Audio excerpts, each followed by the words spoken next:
Assalamualaikum warahmatullahi wabarakatuh.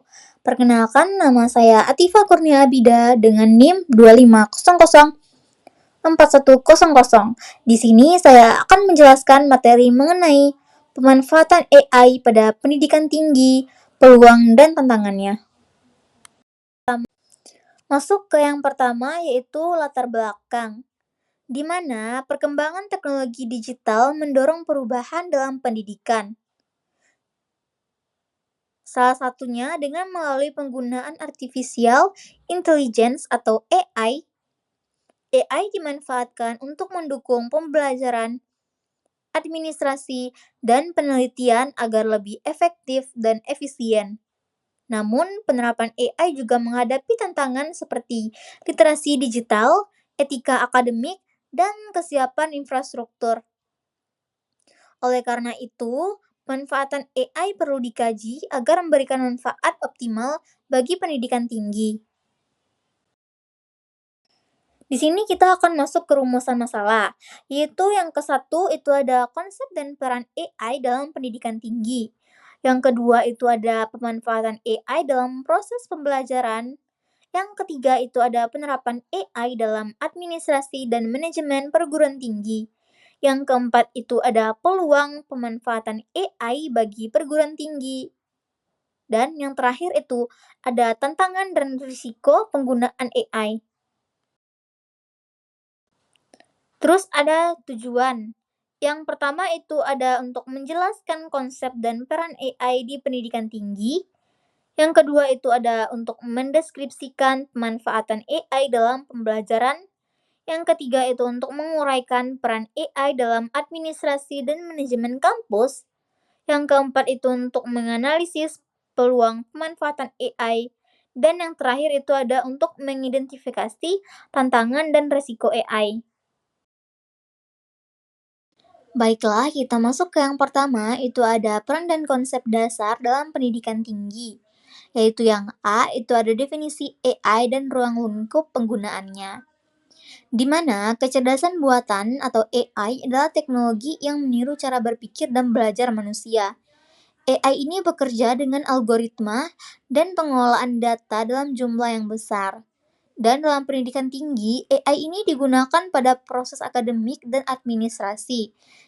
Contohnya itu penggunaan tutor virtual, rekomendasi materi, penilaian otomatis, dan deteksi plagiarisme.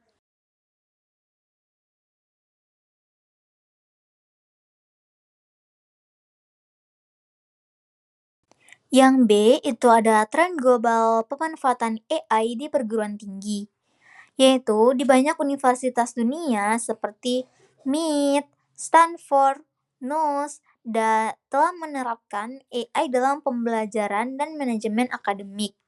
Dan AI dimanfaatkan untuk personalized learning, deteksi kesulitan belajar, penilaian otomatis, dan pengelolaan data akademik.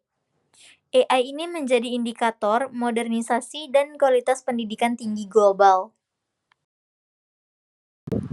Yang C itu ada transformasi digital dan kaitannya dengan perubahan metode pembelajaran, yaitu pembelajaran bergeser dari satu arah ke student-centered learning. Terus AI ini membuat pembelajaran lebih interaktif, adaptif, dan mandiri. Terus mahasiswa mendapat umpan balik dan pemantauan belajar secara real time. Dan yang terakhir nih, dosen terbantu dalam merancang materi dan meningkatkan kualitas pembelajaran. Masuk ke yang kedua, yaitu pemanfaatan AI dalam proses pembelajaran atau teaching and learning. Yang A itu AI sebagai tools pembelajaran adaptif, personalisasi materi, dan tutoring virtual, yaitu dengan menyesuaikan materi dan tempo belajar mahasiswa.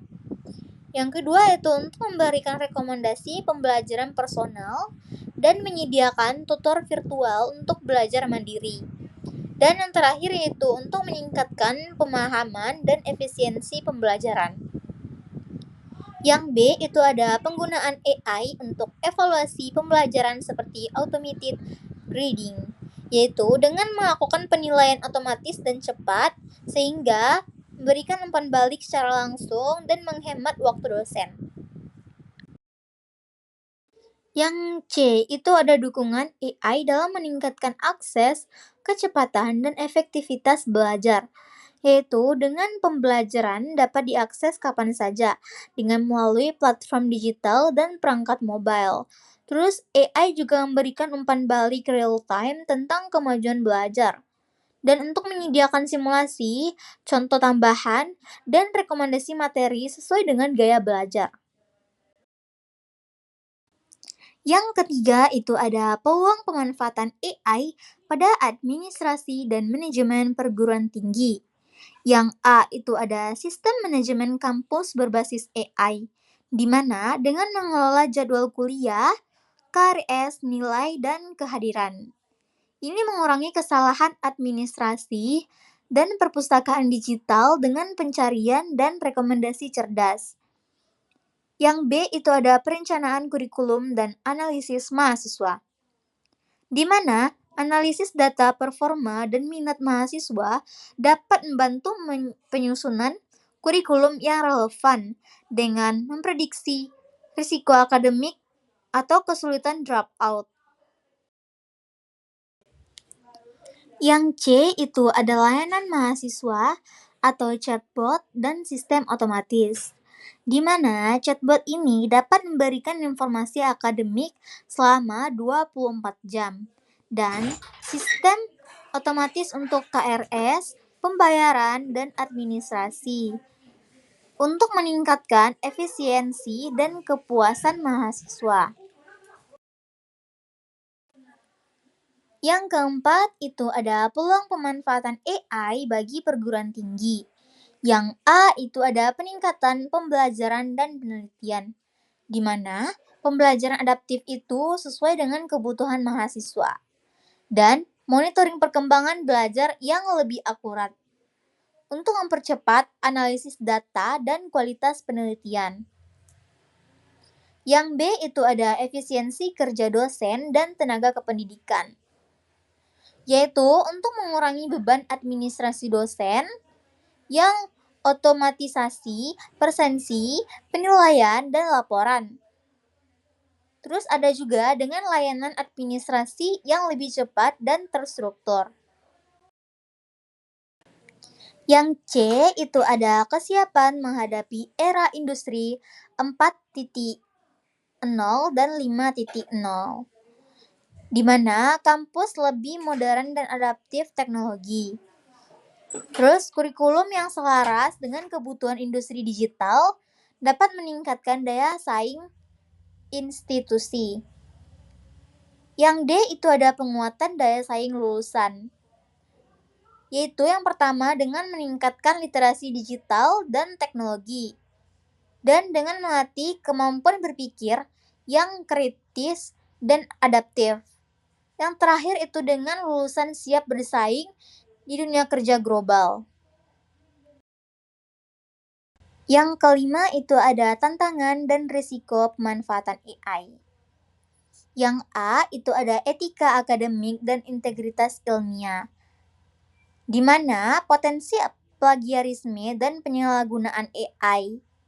Terus ada juga dengan risiko penurunan kejujuran akademik dan perlunya regulasi dan pengawasan yang lebih jelas. Yang B itu ada ketimpangan literasi digital, di mana dengan perbedaan kemampuan teknologi mahasiswa dan dosen. Yang kedua itu adanya kesenjangan antar perguruan tinggi, dan yang terakhir itu ada dengan membutuhkan pelatihan digital yang merata. Yang C itu ada infrastruktur, biaya, dan keamanan data, yaitu dengan keterbatasan infrastruktur dan biaya yang tinggi, hal ini menyebabkan risiko kebocoran dan penyalahgunaan data yang perlunya sistem keamanan dan kebijakan yang privasi. Yang D itu ada risiko ketergantungan dan berpikir kritis, di mana ketergantungan berlebihan pada AI. Hampir 90% mahasiswa yang ada di Indonesia lebih tergantungan kepada AI. Setiap ada pertanyaan, pasti mereka minta AI untuk menjawab. Hal ini menyebabkan penurunan kemampuan berpikir kritis dan kreatif. Dan AI ini harus menjadi pendukung, bukan malah menjadi pengganti. Baiklah, masuk ke kesimpulan materi pada hari ini, yaitu pemanfaatan AI di pendidikan tinggi meningkatkan kualitas pembelajaran, penelitian, dan manajemen perguruan tinggi, serta mendukung kesiapan untuk menghadapi era industri 4.0 dan 5.0.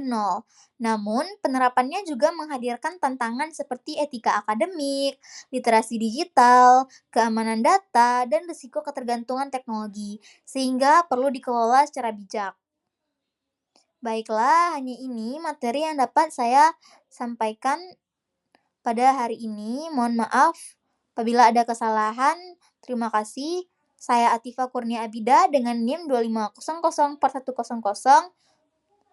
Assalamualaikum warahmatullahi wabarakatuh.